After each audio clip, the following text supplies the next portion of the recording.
recent passing, he is taking some personal time before doing any events related to the mayoral election, including this forum. We send our condolences to Mr. Solomon and his family. All the candidates in the forum will have a chance to give a 90-second opening statement, as well as a 1-minute closing statement at the end. In order to allow all the candidates to equally share their vision, we are giving each candidate 1 minute to answer questions. If Mackenzie and I notice someone is not going over the allotted time, we will have to interject. We want to thank the 3 of you for attending this forum. I want to start with opening statements. The order we'll go with for all the questions will be from what left to right on our screen was, which was Brett Smiley, Gonzalo Cuervo, and then Councilwoman the Fortune. This will be the topic. This will be the order for each topic to reduce any confusion. To clarify that for the watch, will be the order for the whole forum. Starting off with topic number 1 will be public safety and addressing the city's recent spikes in crime. So for our first question, we have the Defund the Police movement, while not as dominant in our current political dialogue, will still be on voters' minds come the September primary. With that being said, what is your position on the Defund the Police movement? Starting with you, Mr. Smith. Hi. Great. Do you want us to do opening statements first or jump right into public safety?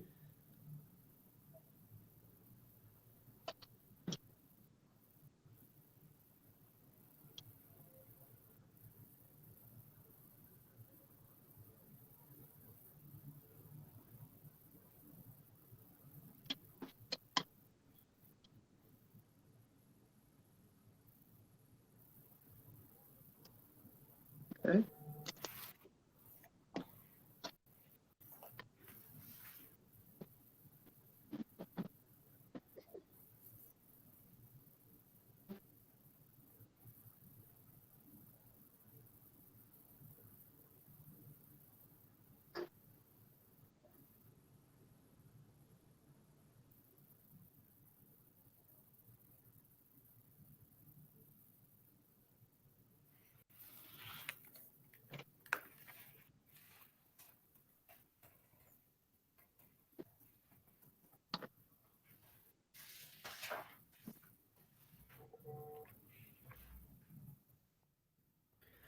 Ray or Mackenzie, I don't know if you can hear me. Do you want us to do opening statements first or jump right into the public safety conversation?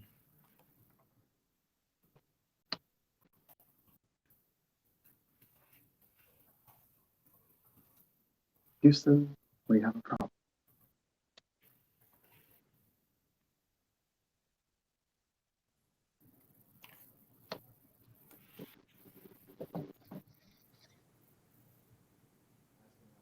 Mr. Smiley, can you hear us? I can hear you, Ray. Can you hear my question? Yes, sorry for the technical difficulties. We are going to start off with the 1-minute opening statement for each candidate, starting with you. Terrific. Thank you. And thank you, Ray and Mackenzie and everyone at Rhode Island College for organizing this. The upcoming election for mayor is so important to the future of our city, and I appreciate what you're doing to raise awareness on campus and as everyone else who's watching today. My name is Brett Smiley, and I'm running for mayor because I love Providence. I also, like more and more people, chose Providence. I lived and worked elsewhere and know that what we have here is special. We have all of the ingredients to be a world-class city.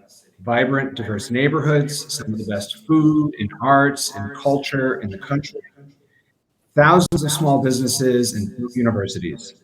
We have assets that most cities can only dream of. We also have the potential to be one of the best run cities in the country by focusing on what matters, simple quality of life issues. And when I say quality of life issues, I don't just mean fixing streets and sidewalks. I also mean having one of the best run education systems in our country so that every student has a chance for success. We need to stop the violence in our city and restore a sense of safety by increasing opportunities and rebuilding trust with public safety. We need a real economic development plan that builds on our strengths and proactively attracts businesses to choose Providence.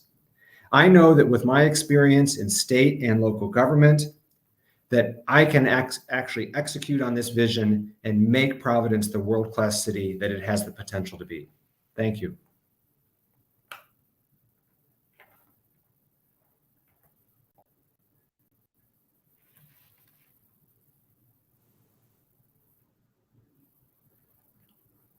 Oh, can you hear us?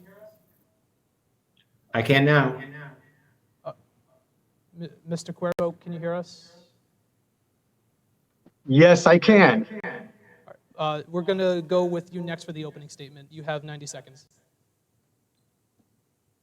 Thank you, Ray and Mackenzie. My name is Gonzalo Pergam, and I'm running for mayor of Providence because, like Brett, I love this city.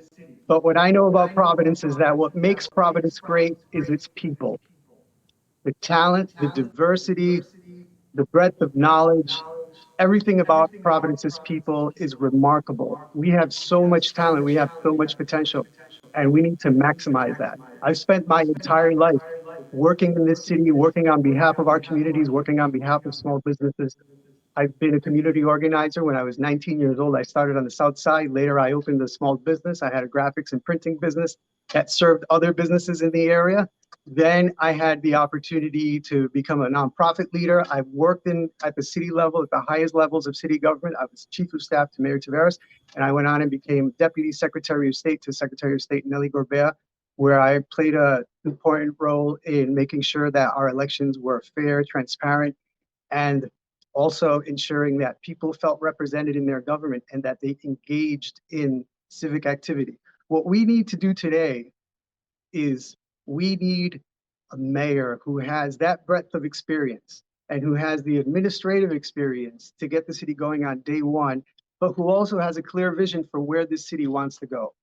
And I've spent my entire life bringing people together at the neighborhood level, at the business level, at the city and state level to effect real change and to help address the concerns of our people.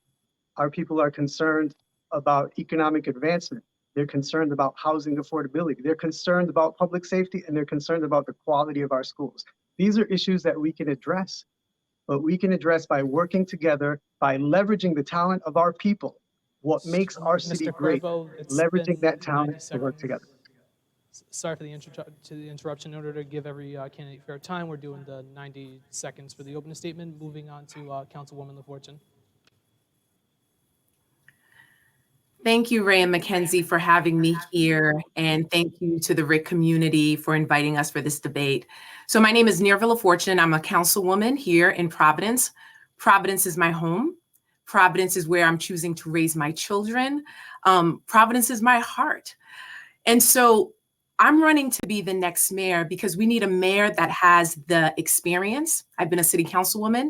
I've been an administrator in higher education for over 15 years, and the lived experience to understand the needs of our community. I'm running to be mayor to ensure we are prioritizing key issues like a quality education for our children. I'm a graduate. My kids are in the Providence public school system. Making sure that we have economic opportunities, making sure that we live in safe communities. As a single parent, that is important as someone who lost a loved one to gun violence. Our city deserves a leader who's going to be one of integrity, who's going to prioritize our community, and who's going to make government work for every single resident, regardless of what neighborhood they live in. And I believe that I am that person. Thank you, Councilwoman the Fortune. Now we're going to move on to our first topic, which is public safety and addressing the city's recent spikes in crime. The first question will be asked by Mackenzie. So our first question is that the Defund the Police movement, while not as dominant in our current political dialogue, will still be on voters' minds come the September primary. With that being said, what is your position on the Defund the Police movement? Starting with you, Mr. Smiley. Thank you. Violent crime is at an all-time high in our city, and people feel unsafe. And it isn't just about crime in one neighborhood or another. It's happening throughout the city, and it's unacceptable. It's also complex. There's not one solution to this problem. But it starts with making sure that our police force has the tools and staff that it needs to keep us safe. And we need to work to rebuild relationships between the police and the community. As mayor, we will build on decades of experience in community policing and get our officers out of their cruisers and into the neighborhoods, on foot, on bikes, and at community meetings. At the same time, we will explore creative alternatives, things like diversion programs, on-call behavioral health response teams, and reforming the way in which we handle 911, because we know that not every call needs to result with an officer and a gun being deployed. And finally, to get a handle on this violence, we need to make immediate and significant investments in opportunities for young people, employment, recreation, and education changes. Next, we're going to move on to Gonzalo Cuervo.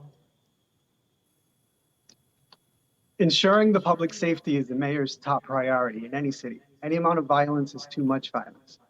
People want a police department that's responsive and accountable. And as mayor, I'm going to work to deliver that. We're going to build and repair relationships and trust between our communities and the police. We're going to put a leadership team in place that is going to be responsive to the community.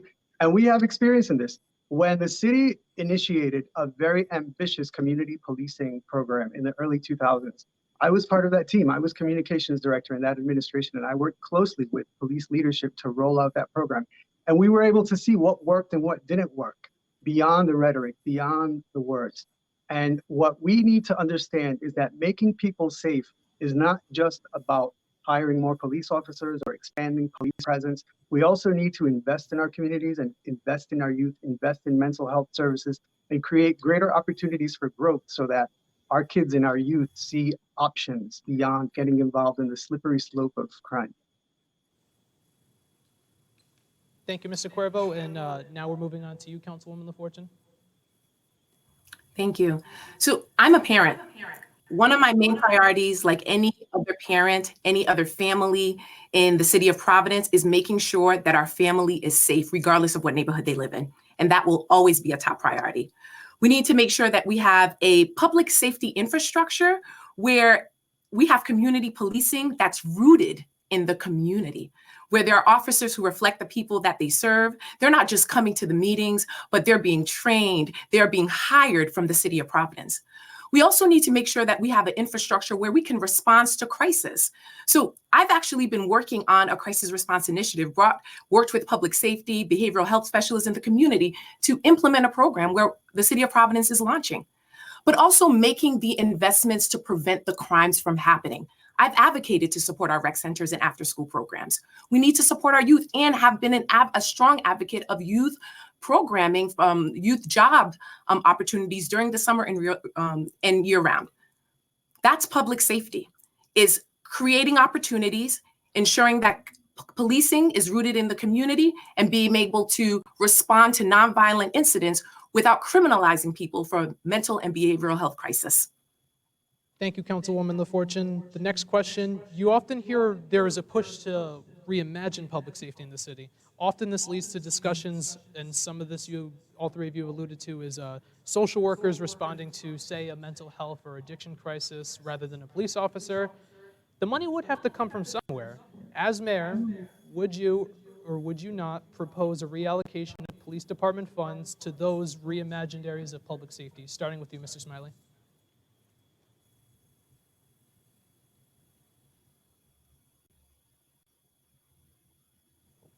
Just 1 second, Mr. Smiley. We're having technical difficulties with your audio. That's me. I think that's me. Sorry.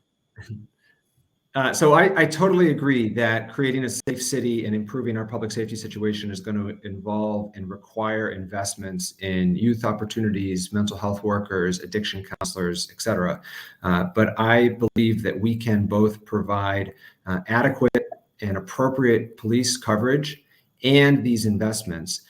And it doesn't need to be an either or. And we're going to talk later in the forum today about economic development. We're going to talk about the impact of the nonprofit institutions on our city. There are many places to grow the resources of the city necessary to create what is a core responsibility, perhaps the most important responsibility of the mayor, which is to keep its residents safe. Okay, on to you, Mr. Cuervo. Thank you. I think it's important for us to understand that budgets are about priorities. And we've seen at every level, at the local, state, and federal level, when politicians want to accomplish something, they find the money. It's important for us to diversify our approach to public safety. As I said earlier, we're not going to hire our way out of violent crime. So we need to make investments in these other areas. And I know that we can find the money without having to make significant cuts into the existing public safety funding. But we need to understand that fighting crime And increasing people's safety in the city goes beyond simply ramping up the number of police officers. We need to make these significant investments in other areas. We can find money in the budget. We're also going to be implementing programs to increase economic development, expand the city's tax base, and grow. We have to stop looking at these things from a scarcity mentality, and we need to look at all the opportunities and all the amazing development opportunities that we have in our city to fund these sorts of initiatives. Thank you, Mr. Cuervo. We will now move on to Councilwoman the Fortune.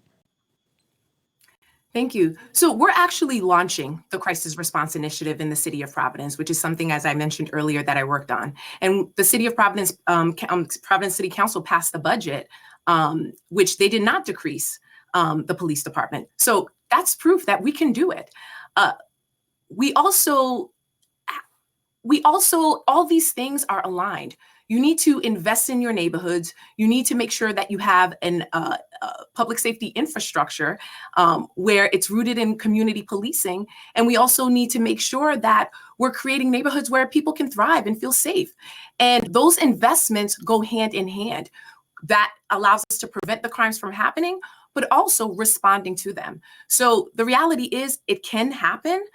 We are doing it in the City of Providence, and we also have ARP funds that came in, right? And so we can invest in opportunities through this one-in-a-lifetime fund, in which I'm the person who passed legislation to create the task force that engage in one of the most robust community engagement process in the whole state of Rhode Island. So it's exciting to see the future, and I'm so happy that I've been part of reimagining our public safety infrastructure. Thank you, Councilwoman the Fortune. A quick follow-up I want to ask, and I'm looking for a number here. We'll start with Mr. Smiley for our order. From your perspective, and I'm looking for one number, how many additional police officers need to be hired? So I have confidence in the police leadership and would defer to the chief for what he says he needs. The current chief says he needs about 450 officers, and I trust his judgment. Mr. Cuervo? I agree. Woman the Fortune? I've been engaged in conversations with the police chief and would also work with him in creating a number, but also we have to remember that part of the public safety infrastructure is making sure that we can hire counselors or experts who have a background in behavioral health as well, because that is also public safety. No set number currently. Councilwoman the Fortune. Are you asking me? Yep. So, as it was mentioned earlier, the police chief have said what number that he thinks he needs, but we would have to do a full assessment of the police department to make that determination. And so that would be one of the first conversations that a mayor would have with the police department, but also looking at it holistically and creating, again, a public safety infrastructure that serves all people. On the topic, the city's pension system. Starting with you, Mr. Smiley, do you believe that the Providence pension system is the biggest financial problem that Rhode Island is facing, and why or why not?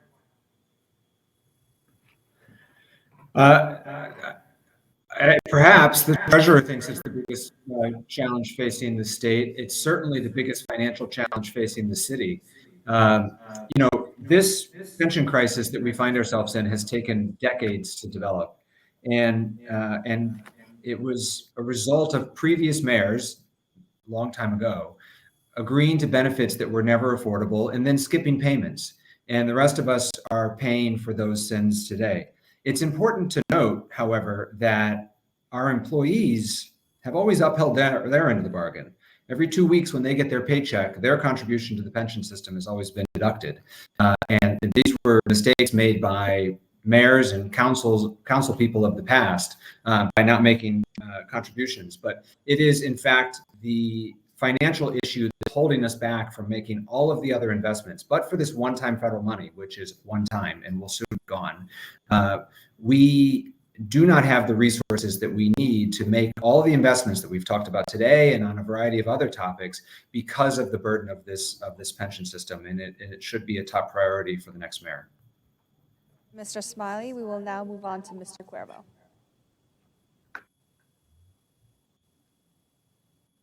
Thank you. I believe that the unfunded pension liability is the largest financial problem that the city faces, and therefore it has a significant impact on the rest of the state. Because what is happening is our annual required contribution to the pension fund is growing at a faster pace than the economy and then the city's budget. So what's happening is that it's slowly choking our ability to provide the city services that folks expect from the government. And it's going to reach a point where it just won't be sustainable. So as Brett said, this is an issue that was created over decades, over years of poor decision-making, a lot of pandering to certain sectors of the electorate in the past, a lot of generosity with our money, without thinking generations forward. And it's something that we have to address. Just as it took a long time to resolve, there is no easy fix. There's no overnight solution. We've seen that. We've seen people not only here, we've seen people in other cities. New Haven is a city the size of Warwick. They have a nearly $1 billion unfunded pension liability. This isn't a Providence-specific problem. But if we don't address it, not only will it impact our city, it'll impact the entire state. Thank you, Mr. Cuervo. We'll now move on to Councilwoman the Fortune. The unfunded pension liability is a significant fiscal challenge for the city of Providence. I know firsthand how it impacts us and our communities directly. I get calls from constituents telling me that, they're waiting for a long time to get a sidewalk fix. And I, along with my city council colleagues, are trying to find funds to make it happen. So that impacts our ability to provide basic services to our residents. So we have to prioritize it. And yes, it did take a long time for us to get here. And I actually worked on the pension report in 2018 and outlined recommendations on how to resolve it. Some of the things we started doing, where we have some of our city workers who are now paying a little bit more into the pension system, which was one of the recommendations. And there are other strategies that we can take. So it's not a one strategy approach. It's going to take all hands on deck and a multi-strategy approach for us to get to a place where we can get ourselves out of the critical stage and towards a more stabilized pension system in the city of Providence. Thank you. So for our next question, if elected mayor, what would be your specific solution to this pension crisis? Starting with you, Mr. Smiley. Are you asking me? Nope, starting with Mr. Smiley, sorry. It's the order we'll go for to reduce confusion. Great, thank you. So the mayor and the council have been working on a proposal which is about to go in front of the voters for a pension obligation bond, which every city resident should be following closely. I know there's been information sessions and others, and I would encourage residents to educate themselves. If that earns voter approval and legislative approval, that might very well be a part of the solution. I also think that we should, and this would be a priority of mine as mayor, explore the possibility to get into the state system, what's called MERS.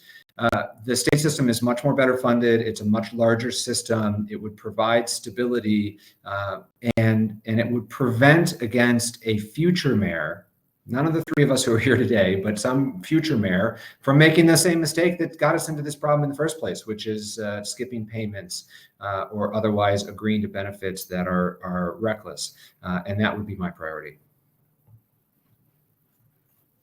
Thank you, Mr. Smiley. Next up is Mr. Cuervo. Budgets are, when you have a budget at home, you take into consideration the money that comes in, your income, and your expenses, the money that you spend. Cities are no different. We have revenue that the city generates, and we need to have a strategy to increase that revenue by growing the economy, increasing the tax base, and we need to be very careful stewards of the money that we spend, the money that goes out. If we do this over time, and if we have the opportunity for the state and the city to approve this pension obligation bond, we will have made significant progress in addressing this issue, but it will take careful stewardship over many years, possibly decades, in order to reach a permanent long-term solution to this problem. I'm very positive about that possibility. Thank you, Mr. Cuervo. Now it's Councilwoman the Fortune. Hi. So I touch upon the response earlier in my previous answer. So in the report, the 2018 report that I worked with my former city council colleague and now Senator Sam Zurier, we outlined some recommendations that include city employees, joining us, paying more into the pension system.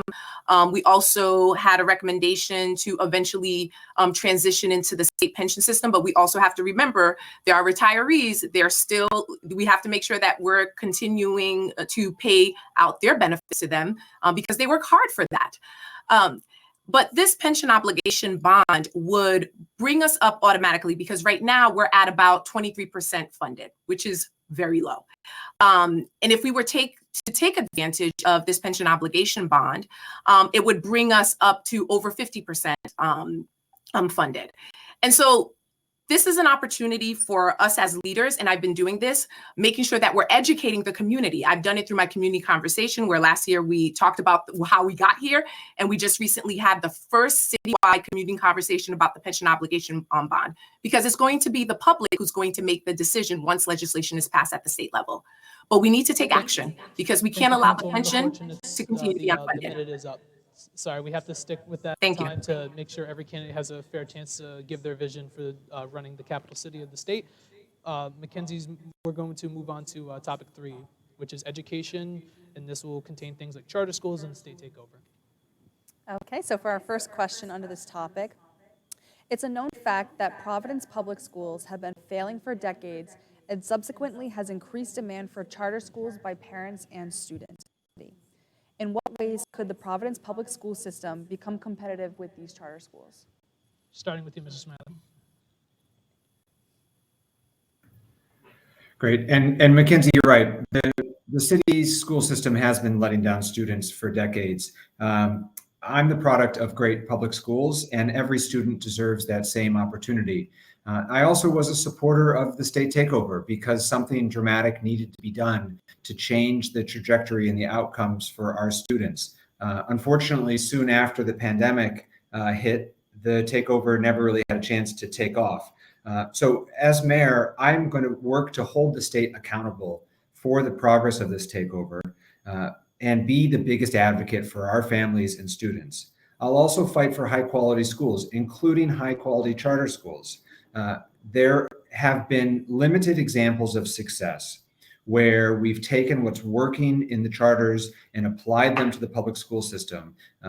Generally the learning community and sometimes the Highlander Institute are held up as examples of that. We need to continue with that transfer of expertise, of strategies, of lessons learned in our charters to reach the much broader pool of students who are in the traditional public school system, while I believe still preserving the seats available in our high quality charters. The minute is up. We have to give every candidate a fair amount of time.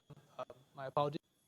I have the next question here. It's been well over 2 years since the state takeover of Providence Public School District has started. Oh, my apologies. Mr. Cuervo. Right. Yes. So public education, educating our kids for success should be our #1 priority always. And as you said, Mackenzie, Providence schools have been failing our kids for generations. The difference is that today the economy has evolved, and a person who emerges from a lackluster school can't get a living wage job at a company like they could in the past. We need to change our education approach entirely. This isn't about making public schools competitive with charter schools, because there are plenty of charter schools that are failing our kids too. Charter schools were brought in to serve as examples, as test labs for policy and ideas that could be implemented in our public schools. And what happened to that? What we've seen is this competitive dialogue, this competitive conversation that pits public education versus our charter schools. I think we need to focus on the kids. I think we need to stop talking about parents and talking about teachers and policy and budgets. And we need to focus on our kids. We have to have a child-centric approach to education to ensure that all of our kids emerge from our public schools, whether they're public or charter, prepared for success in whatever path they choose in life.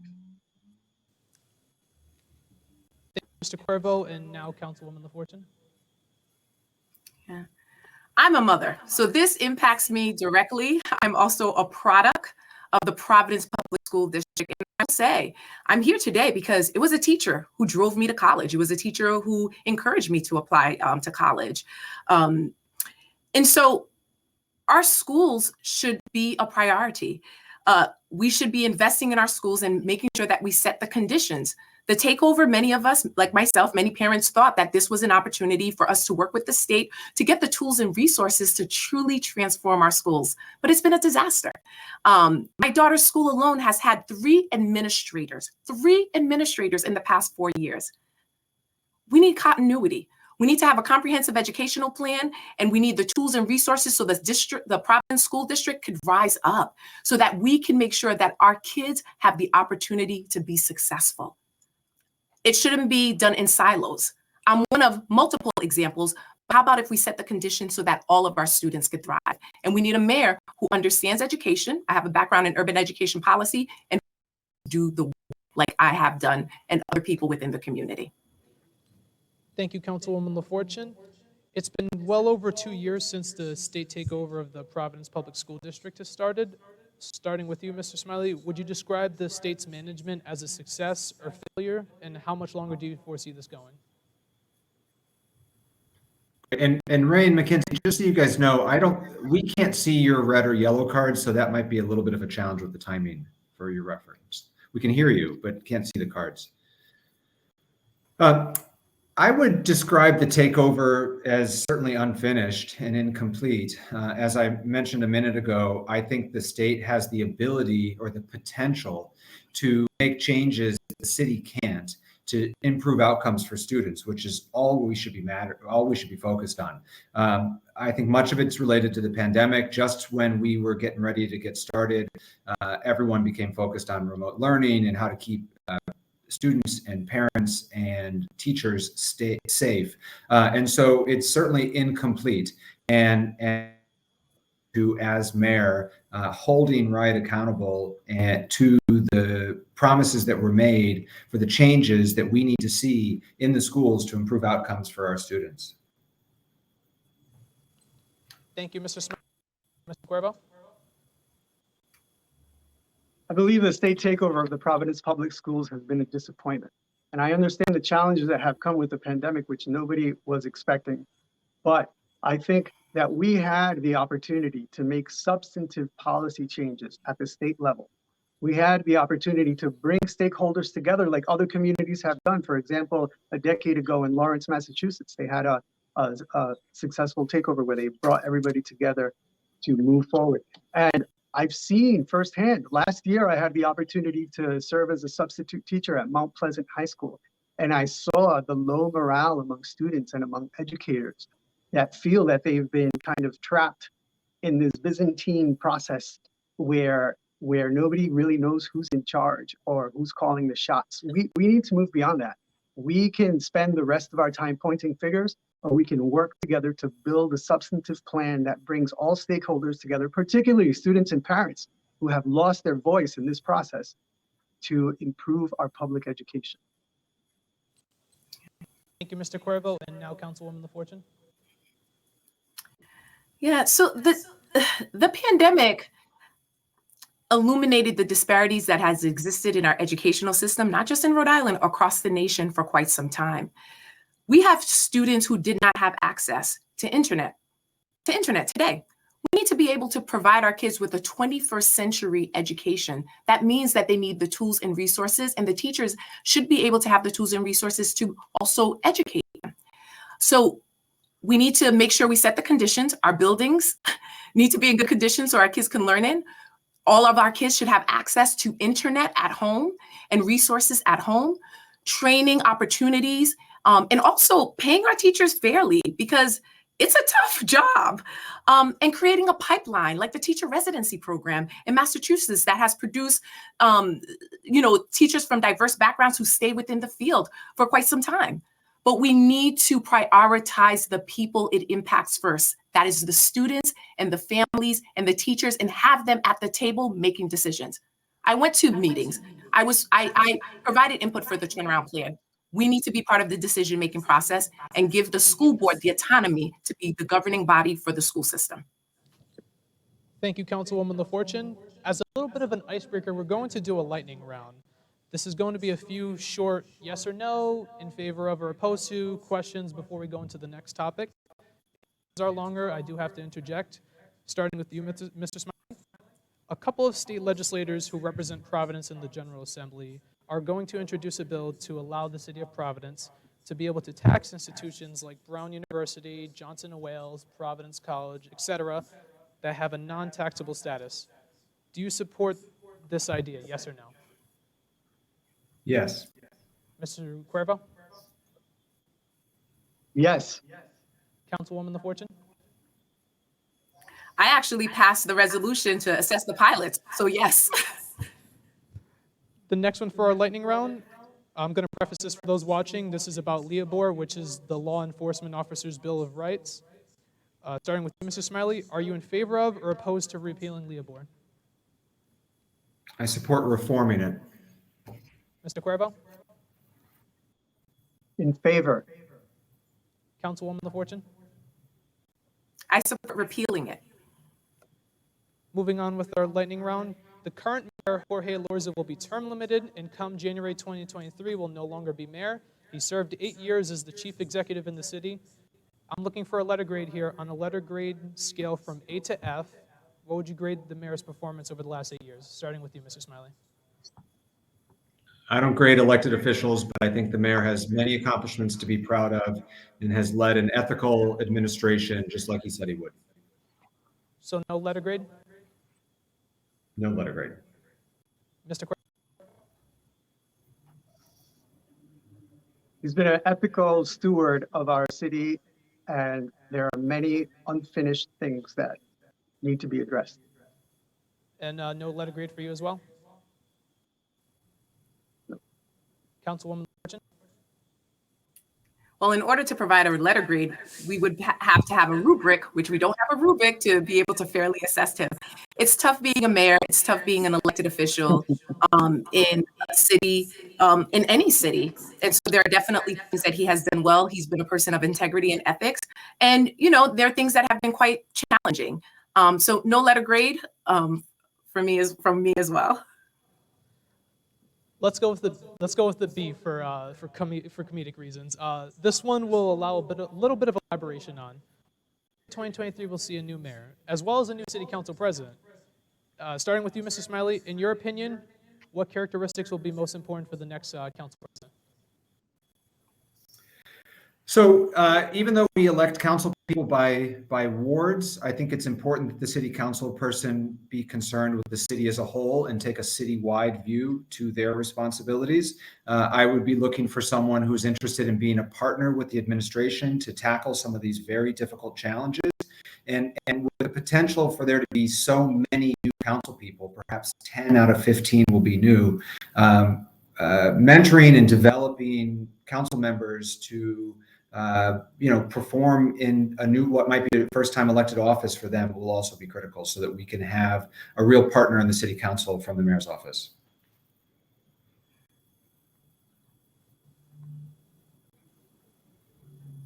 Mr. I'd Cuervo? like to see a council president who takes a collaborative, thoughtful, empathetic approach to government, and who understands that things that impact our neighborhoods individually have repercussions across the city and even across the state. I'm very hopeful for all the new blood that's coming into the council next year.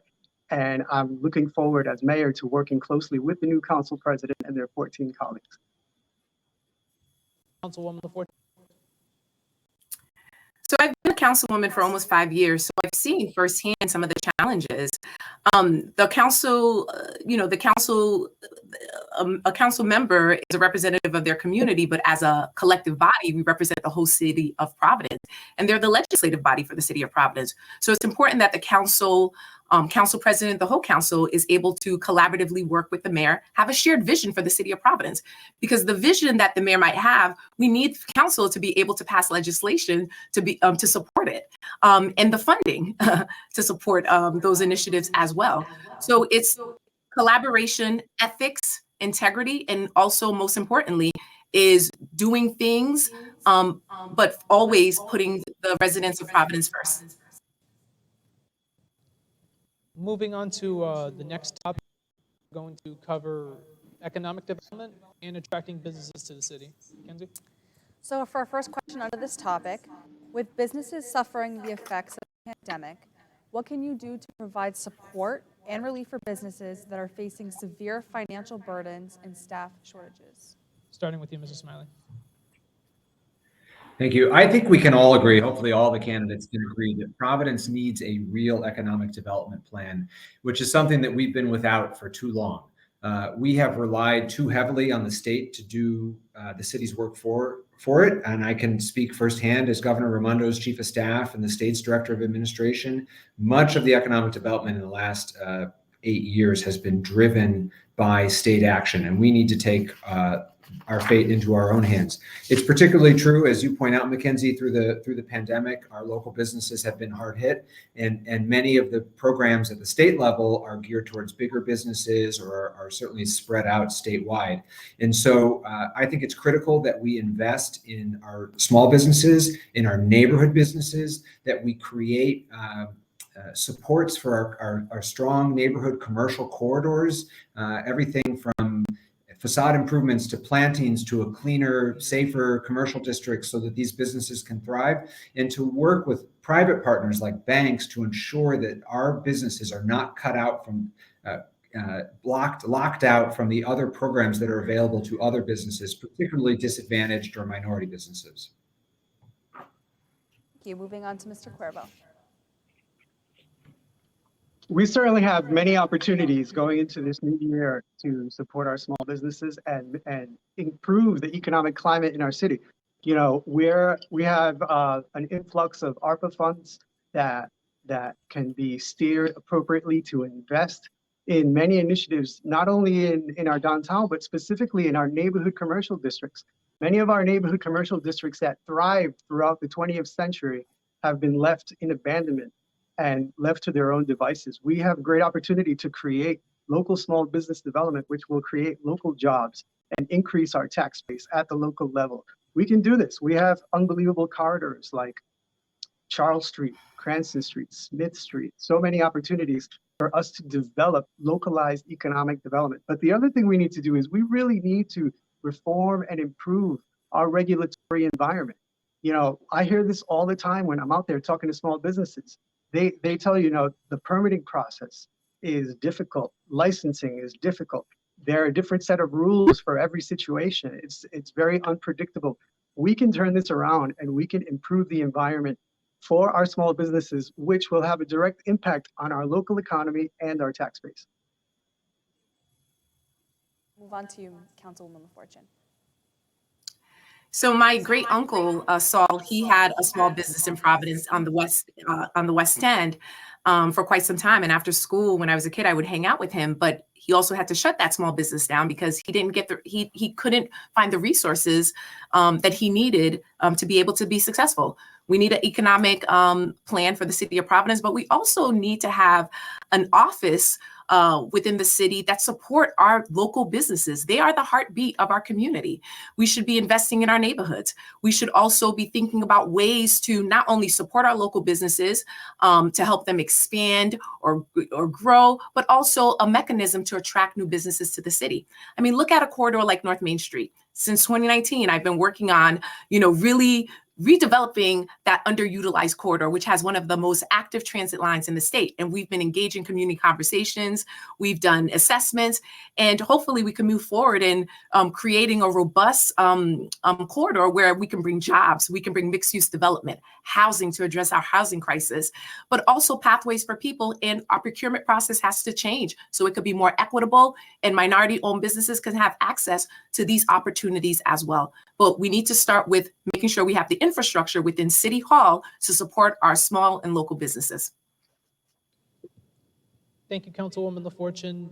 Next question, looking at the topic of economic development, there are many avenues the next mayoral administration can go down to modernize Providence. Starting with you, Mr. Smiley, how would you help modernize the city going forward? So it is 2022 and crazy that anyone, whether it's a working parent or a small business owner, still needs to go to City Hall to fill out a form. And if anyone has had that experience, they may have also been sent down the street to 444 Westminster Street, the municipal office building, and then back to City Hall again. It is well past time to finally digitize all these city services. I'm a little disappointed that there aren't more technology investments included in the proposed plan for the ARPA funds. This is a perfect use for these federal stimulus dollars to finally digitize our city services, to put all processes and forms and payments online. I also think that we should modernize our city through transportation investments. RIPT does not work for most people, and it does not work for most people to get to work, to get to the city, to get to where they need to go. And those investments, which would be driven by the state, should be encouraged by the city. And then finally, we need to make sure that this is a city that people want to come to. And so there was a pilot last summer to do things like Wi-Fi in the parks. I think we need to expand on opportunities like that so that we are viewed as a modern city where someone who might have previously needed to go to Boston for work, but now can work anywhere in the world, chooses Providence, because we know we've got the other quality of life attributes, but we want them to come and choose to live here and work and raise their family here in Providence. Mr. Smiley. Thank you. We will now move on to Mr. Cuervo. Yes, we certainly need to modernize city operations. Many of our processes are antiquated and obsolete. The technology is out there. When I was a Deputy Secretary of State, we modernized so many processes in the Secretary of State's office, improved people's access to government, improved access to information, improved transparency, and received accolades for that work. We can do the same thing at the city. But what we also need to do is we need to improve people's quality of lives. What we haven't spoken about here is that many, many people in our city are struggling. And so we can invest in infrastructure. We can continue to invest in multimodal transportation. We can continue to invest in a number of different initiatives that are fantastic. But until we begin to invest in our people, until we begin to create greater economic opportunities, better educational outcomes, we really aren't going to accomplish much, because cities are people. And if we're not investing in our people first, then we aren't doing anything. Thank you. We'll now move on to Councilwoman the Fortune. I apologize. Thank you. So one of the things that came up during the pandemic is a broadband. That's one area we definitely should be modernizing, making it more, access to internet across the board in every single neighborhood in the city of Providence. But these past few months, I've been doing a small business tour, and our small business owners and also residents have talked about having to take time off of work just to go to the city to fill out a form. But we also have to remember that there are still people within our community who don't have access to the internet or a computer. So making sure that we make services accessible, whether you want to come into City Hall, we have strong customer service, or if you want to be able to fill out documentation online, it should be accessible to all people, and also people with disabilities. Sometimes we forget them in the conversations that we have. We need a city where people can get around, whether it's on the bus. I ride the bus. I ride my bike. We have safe bike lanes, or people can drive. But a city where families can thrive, people can live, and also, yes, investing in our communities. That's why I passed that legislation to create the task force for the ARP funding. And they listed some of their top priorities. It includes housing. People want to have access to accessible, to affordable housing. People want to make sure we're investing in our education system, in youth services and opportunities in training and development programs. And so it's creating a modern city is also making sure that it works, the government works for every single resident. Thank you. We will now move to a follow-up question in this topic for each of you, starting with Mr. Smiley. Do you believe property taxes are a regressive form of economic development?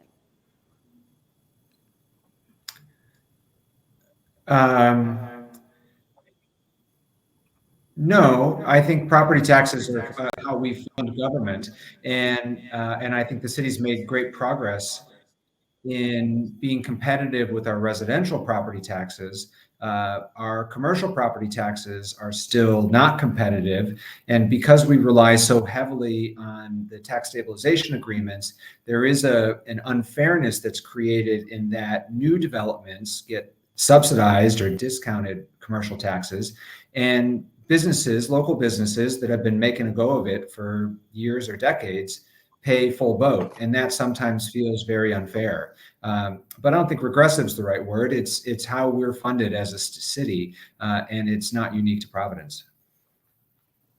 Thank you, Mr. Smiley. We'll now move on to Mr. Cuervo. I agree with Brett that there's a disparity in the way that we assess properties, and that the heavy reliance on tax stabilization agreements puts the city in a position of almost picking winners, and that's unfair. But what we really have to look at is we need to look at opportunities for economic growth. So while we're making sure that we control the growth of our taxes so that they don't get out of hand, we need to increase economic opportunities so that our people, our residents, our homeowners, our small businesses can continue to thrive and make the burden of property taxes less onerous. People have never liked taxes. They haven't liked taxes since the Middle Ages. But the reality is that this is how we fund the government. What we need to do is we need to improve people's economic outlook so that they have more money to spend and more money to invest and more money to give their family and children the quality of life that we all deserve. Thank you, Mr. Cuervo. We'll now move on to Councilwoman the Fortune. You are muted. Councilwoman the Fortune, your mic is muted.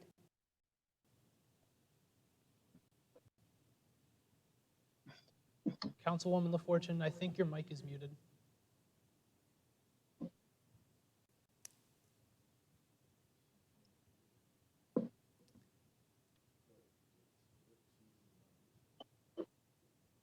Councilwoman the Fortune, And your that's mic the is way muted.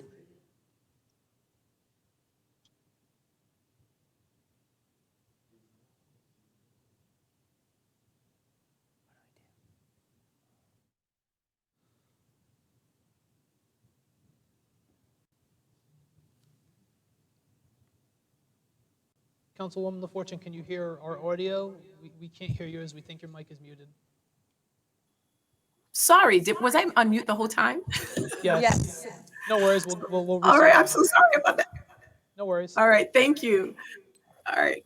So I can certainly, see where that can be a challenge for people. I still remember when the city was trying to change the whole tax structure.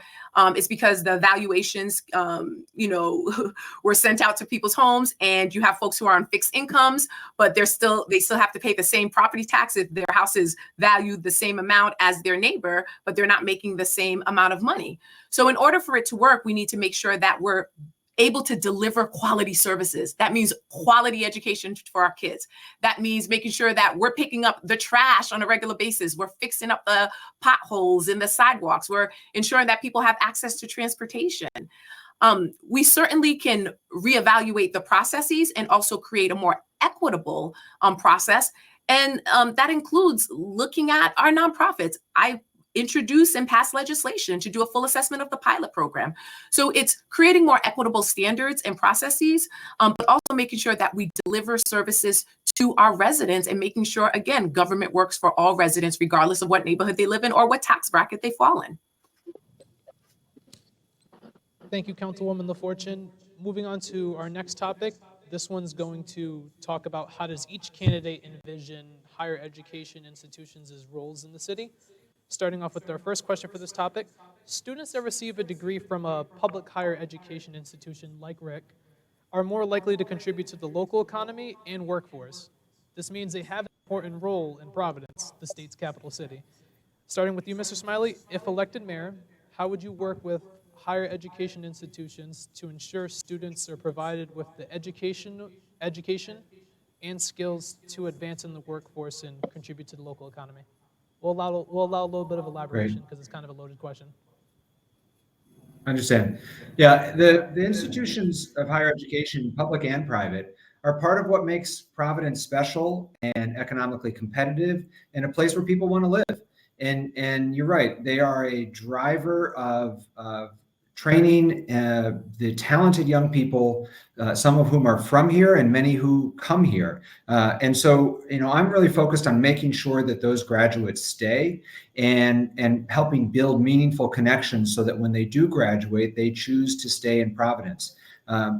As students transition from high school to college, I was very proud to have been a part of the creation of the Rhode Island Promise program, which was 2 years of free community college at CCRI when I worked for Governor Raimondo.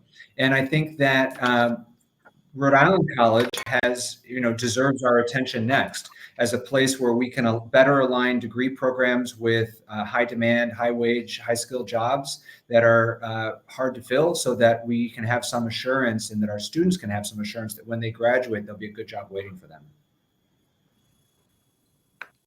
Thank you, Mr. Smiley. Mr. Cuervo?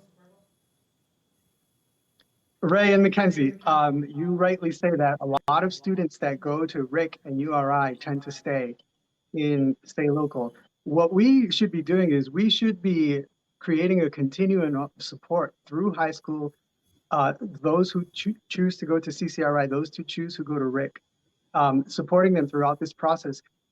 Being successful in a career for a lot of our students goes beyond simply getting a scholarship or having the opportunity to go to school. We need to create internship opportunities. We need to create networking opportunities. We need to look at those students that are graduating from our public schools that are going on to higher education. How can we support them so that they can be successful and they can be prepared to enter the workforce here locally? And we can capture their talent and capture their enthusiasm for this city and help make Providence a better place without having to rely on folks that come from out of town. We have amazing talent here. Our kids are amazing. And as much as we wring our hands over the poor state of our Providence schools, every year, hundreds of our Providence school students go on to college. We need to be supportive of them. Mr. Cuervo, Councilwoman Fortune? So I actually have experience in all these institutions. So I graduated from Mount Pleasant, and I was in a magnet program where we were doing internships during the school year, was part of our curriculum. My freshman year of college, I actually went to an HBCU, Bethune-Cookman College in Daytona Beach, Florida. But unfortunately, because of finances, I couldn't stay there. So that's why I'm very excited about the funding that has been going towards HBCUs. I went to community college in between while I was trying to transition back into a 4-year. And then I went to Temple University where I got my undergraduate degree. I was 27 years old. It took me quite some time. And then I did my graduate degree in urban education policy at Brown at an Ivy League. And so I think for me, I bring a very different perspective because I've had experience in all. I think we need to provide a free 4-year public education to all Providence residents. There are certain states that already do that. The Promise should also prioritize educators and people in the healthcare field. We have Mount Pleasant. It used to have a teacher academy. I met with Dr. Sanchez, the former president of RIC, to create a pipeline where students are taking classes their junior year at RIC and doing some practical experience work and experiential learning work. So there's a lot of opportunities for us to retain our students, support them, but also make sure that when they graduate from college, they don't have a significant amount of debt, because I'll be paying student loans for some time. And I have a kid who's in college right now, who's at a state institution. That's the experience of so many families. So we need to really change the way we're providing our kids access to education, but also investing in our community colleges more and also in our state institutions. All right, we will now move on to this question, starting with Smiley. If elected, how can you foster a relationship between businesses, investors, and Rhode Island's higher education institutions to create more job opportunities in the economy while also contributing to investments in the city and state? Yeah, these public-private partnerships are critical, and critical not just for the vitality of the city, but for the success of our students and our graduates. When I went to work for Governor Raimondo, we had a very antiquated job training program and system through the Department of Labor and Training that they would refer to as train and pray, meaning that we would train someone for a job and pray that they got it. And we flipped that on its head and instead actually matched employers with state programs to create training programs specifically tailored to put people into jobs that were currently vacant so that prospective employees, people being trained, knew that there was a job waiting for them. That's a perfect example of the way in which we need to work on these partnerships. You referenced it earlier today, Mackenzie. The biggest thing you hear right now from business is that they can't find people to work that have the required skills to fill the jobs that they need today. We hear from students who are concerned about earning a livable wage and being able to afford to rent or own in a crazy housing environment here in Providence. And so these are the partnerships as mayor that I would try to foster, which is matching employers with institutions of higher education and students or soon to be graduates so that we can provide a pipeline of good jobs for recent graduates who can afford to stay in Providence. Thank you, Mr. Smiley. Mr. Cuervo? Providence is an incredibly siloed, segregated city. And this is apparent at every level. And it's no different when we talk about our higher education institutions and working together with the city, working together with our school department, and developing these types of partnerships. There have been more partnerships created, crafted, consulted over the years than we could fit in a recycling dumpster. But the reality is this continues to be a highly segregated city. We hear, like Brett said, we hear business leaders saying, we can't find talent. And yet every year we have hundreds of kids that graduate, local kids that graduate from our colleges and universities, and they move somewhere else because they can't find a job. They're not talking to each other. There's a problem, there's a disconnect there. And at the same time, we have waves of young professionals moving here because they see opportunity. And so there's certainly a disconnect that we can build. We can build partnerships, we can build programs around, we can bring people to the table and make sure that our higher institutions, our higher education institutions aren't just giving us platitudes and aren't just signing off on a program that a consultant developed, that are actually getting their hands dirty, going into the weeds, going into the neighborhoods, going into our schools and building a pipeline for success. Thank you, Mr. Cuervo. Councilwoman the Fortune?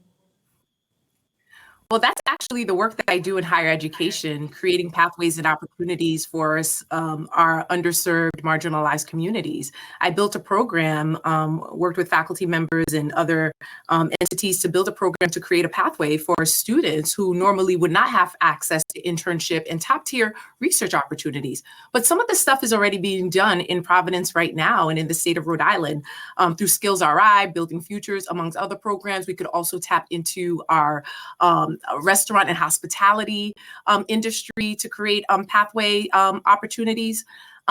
These programs provide mentorship, and there's so much potential here where we can retain our talent, but we need someone who has the background who can bring the people to the table, but create a plan. Because what's happening is some of this stuff is being done, but it's being done in silo.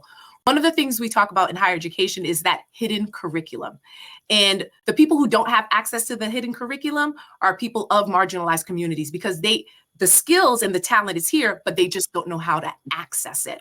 So part of the work that I've already experienced in doing is creating those pathways and making things more accessible, because that's the difference between someone who had an opportunity for the job sometimes and someone who didn't, because they didn't know about it or they didn't know how to prepare for it, how to look for it, what key things to say or do. So it's working with the programs that are already doing the work so that we don't have to reinvent the wheel, but invest in the programs and opportunities that currently exist and bring our higher education institutions to the table to create a plan around it so it works for everyone and make it more accessible. Thank you, Councilwoman La Fortune. We will now move into our next portion, which includes student questions. And since it's a student-run and organized candidate forum, we took questions from students and even alumni of Rhode Island College. Lots of questions were submitted, so we chose the top 3 out of all questions. So first, Mr. Smiley, one student wants to know, what will you do to ensure equity across Providence education? Thank you to the student who asked that question. Our Providence public school system is the foundation for a life of opportunity in our city, and it is because of the shortcomings that we've had to contemplate such dramatic decisions. And so throughout the process of the turnaround, there was robust community involvement and stakeholder engagement. There is a parent advisory committee that provides a voice for parents, and these are diverse voices from communities of color, which is a majority of our students. I think we need hard, which is something that has found some resistance at ensuring that all of our teachers have the requisite credentials, particularly with respect to multi-language learners or English language learners, which is somewhere that we're currently falling short, to ensure that those for whom English is not their first language are able to access a high quality education and to follow the curriculum and to find success. I think that we need to continue to recruit and retain, because we have a real retention problems right now with educators of color. There's a private endeavor underway through the Rhode Island Foundation to have intentional recruitment for teachers of color, and we need to ensure that the governing body, whether it's currently the Board of Education or later the school board, reflects those voices so that students Thank you, Mr. are Smiley. seen and heard in the governance of their school system. To Mr. Cuervo.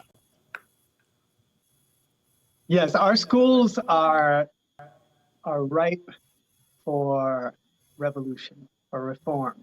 We have a lot of problems, and one of the biggest challenges that we have is that public education has become a political football, a blame game, and really what's last on the list of considerations is the viewpoint and the impressions of the youth and the parents. We've seen that with the takeover. Our parents have lost basically any opportunity to have a significant voice in the process. We need to reestablish that. Of course, we need to diversify the ranks of our teachers. But if you're a teacher, my wife is a public school teacher in another district, and if you're a teacher and you have the choice to apply to a district that appears to be currently in duress and chaos, or apply to another district where everything seems to be in order, I think, the choice is not that difficult. We need to improve our public schools. We need to take back control of our schools. We need to fight to make sure that education becomes a right in the state of Rhode Island, which it isn't. Amazingly, it isn't. And as mayor, I can tell you this: I will be the #1 champion and lobbyist at the State House, fighting for our schools, fighting for our youth, fighting for proper funding for our Providence schools, and ensuring that we can guarantee environment of equity and opportunity for all our children. Thank you, Mr. Cuervo. We will move on to Councilwoman the Fortune. So imagine this: walking in a school building, you're in elementary school, and there are buckets in the middle of the hallway because the roof is leaking, and water, every time it rains hard, water falls inside your building. That was my daughter's elementary school. Imagine going into a theater where there used to be one of the most robust public school arts and theater program, but the chairs are broken. The theaters are falling apart. Students are playing broken instruments that they fixed themselves. That's Hope High School, where across the street at Moses Brown, there's a brand new theater that was built. Imagine going to a library that's falling apart, or you don't even have enough librarians to support students. That's all of our public schools, including my own high school, Mount Pleasant High School, or being the top public school in the state, and your building is falling apart around you. That's Classical High School. My brother went to Classical High School. The reality is that the fight for our public schools has started a long time ago. It started when I was in school. I was advocating, and I continue to advocate. Other parents have been advocating. We've been advocating at the state to make sure that a right to adequate education is there. We've been making sure that our students, advocating to make sure they have social emotional support in our schools. I passed legislation for that.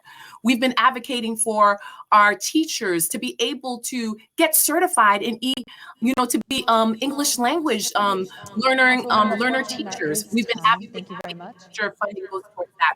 So as mayor, it's about prioritizing our young people's education, but also making sure that we provide a quality education across the board. I've been doing that. Our next student submitted question actually comes from a Rick alumnus.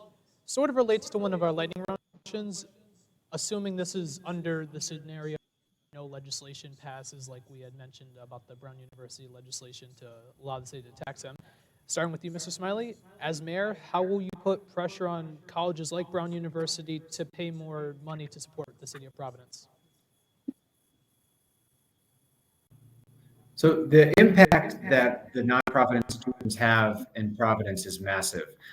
For those who don't know, over 40% of the land is tax exempt. Held by large institutions. That's not just Brown. Brown's popular to pick on because they've got the most money, but it's all of the private colleges and the hospitals. And as mayor, it would be important to me that they all contribute.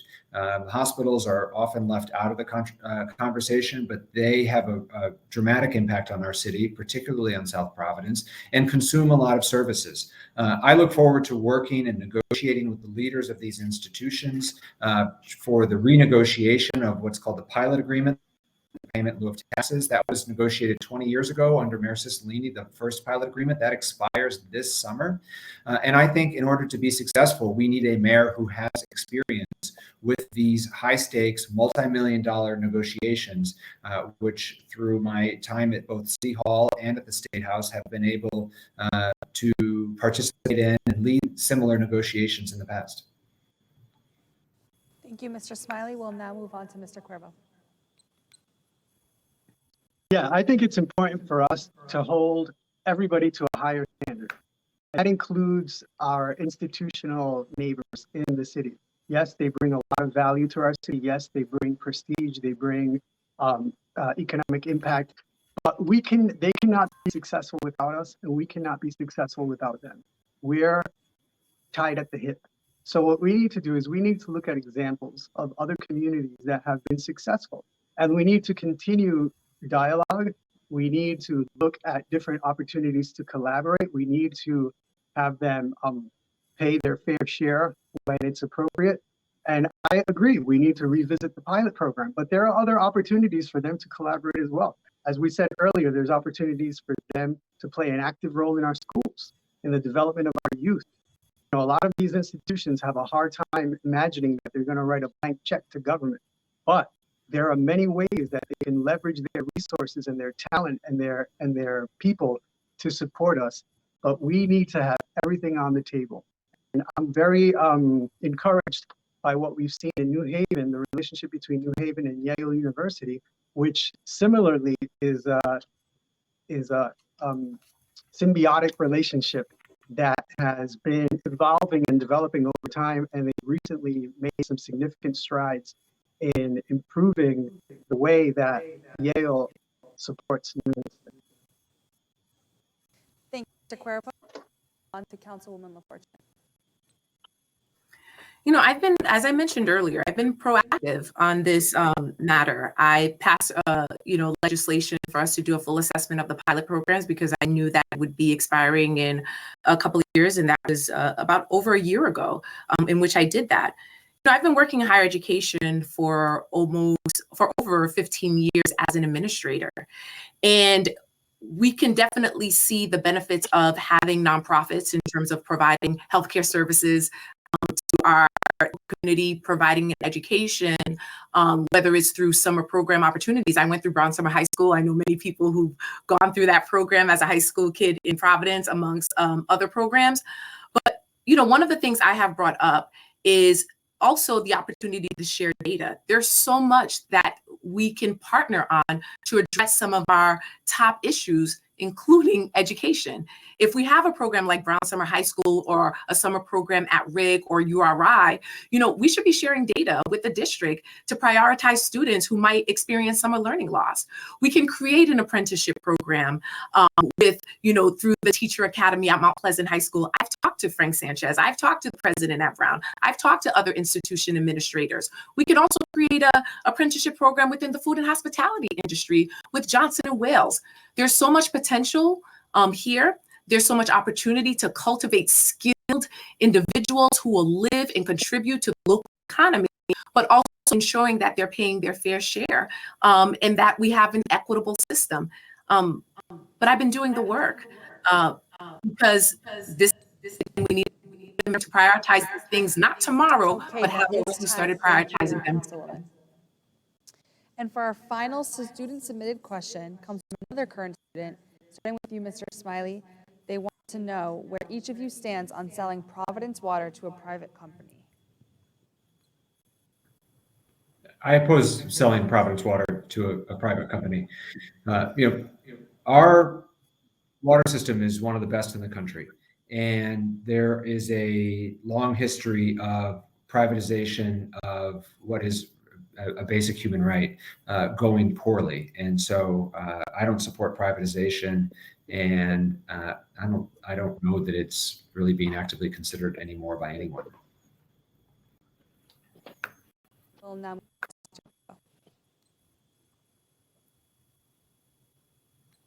Hello? Can you hear us, Mr.? I can hear you now. all right. Selling the Providence water should be off the table. As mayor, I would never consider it. I know that the current administration tried that at the beginning. I believe that Mr. Smiley was a part of that process. That's a terrible idea. Water is a sacred asset to our community, and we need to protect that. All right, moving on to Councilwoman Fortune. Not only is Providence water an asset to Providence, but it's an asset to many of our municipalities in the state of Rhode Island. So selling it is off the table. When that proposal came up the first time, I was not in support of it. And in fact, made sure that I, again, hosted a community conversation to inform the community for us to have a discussion about that. But it's an asset, and it's an asset that we should always protect. Thank you very much. So those are all the questions that we have. As stated in the introduction, we are going to give each candidate for a closing statement. Since we're actually doing good on time, we're going to change it from 1 minute to 90 seconds to allow a little bit of final words for those who are watching to know your vision as we give the closing statements. Starting with you, Mr. Smiley, you have 90 seconds. Well, thank you again, and I appreciate, again, the opportunity. I encourage everyone to get to know the rest of my positions that didn't come up today. We're having our official kickoff next Monday, the 28th. In conjunction with that, we'll be hosting and posting a new website, smileyformayor.com, and would encourage folks to check out more information at smileyformayor.com starting next week. But I want to wrap up with actually several of the things that we talked about. There are some big challenges coming for the next mayor. As we mentioned just on this most recent topic, the agreements with the colleges and the universities, the pilot agreements are coming up and need to be renegotiated.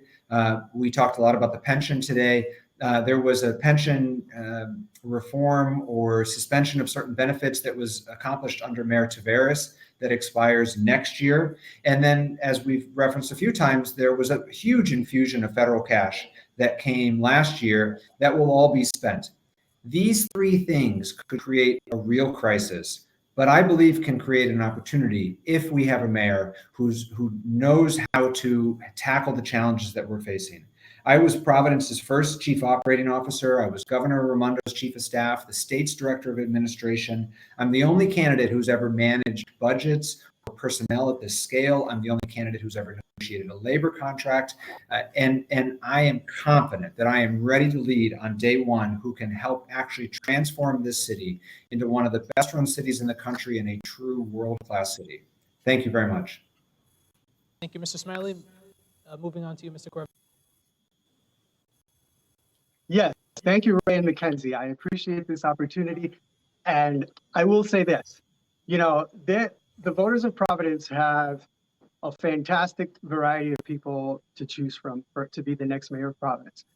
But I don't want to talk about me and what I've done and the fact that I've been a small business person, that I've been a community organizer, that I've worked in city and state government at the highest levels. I want to talk about the people of Providence, because the people of Providence are the ones that are going to find the solutions working together. They're the ones that have taken the brunt of our economic downturn, of this pandemic that has devastated families, devastated small businesses, and impacted our community in so many different ways. Our city is a remarkable city full of brilliant, amazing, talented people. Everywhere I go, I listen to people complain about issues with the city, but as soon as you scratch beneath the surface, you realize that people have a profound love for Providence. And part of that anger and part of that frustration that they feel is because they understand what an amazing place this is and how much potential we have and how great we can be. And I believe that my trajectory, my life experience, my administrative experience, the things that I've learned along the way over the past 30 plus years in public life, the mistakes that I've made have prepared me for this moment to bring together communities, to break down those silos, break down those barriers, and address the issues that impact our families, our people directly. Housing, economic mobility, public safety, and especially the quality of our schools. Thank you, Mr. Cuervo. Councilwoman the Fortune. I grew up in Providence. Providence is my home. I chose to bring my family back to Providence to raise them in the city that I love. I see the potential for our city, and I've also seen people within the community that have worked hard to make our city better. From our youth advocating for social emotional support within the schools and joining them in their march to reduce gun violence and take guns off our streets, to families pushing for quality schools for their children, to pushing for economic opportunities and listening to our small businesses who are saying we need to change the processes so it can make it easier for me to do business in Providence. We need a mayor who's going to listen. We also need a mayor who has the professional experience. I've been a city councilwoman. I've worked in higher education for over 15 years, have managed budgets that range from grant to operational budgets, and to make sure that they're sound for for departments and units. I also have lived experience as a parent, growing up in the city, relying on our parks and also our public pools to swim for recreational activities. We need a mayor who understands the people. My first job was in the hospital, was in the kitchen of Rhode Island Hospital washing dishes. Most of our residents have service jobs. We need a person who gets them. Because remember, there are a lot of people who've always been at the top and who have made decisions. It has only hurt our community. Think about No Child Left Behind. We need a mayor who's going to prioritize education. I've been doing the work. I've been advocating. We need a mayor who's going to ensure that we have a robust economic infrastructure and we're protecting our local and small businesses.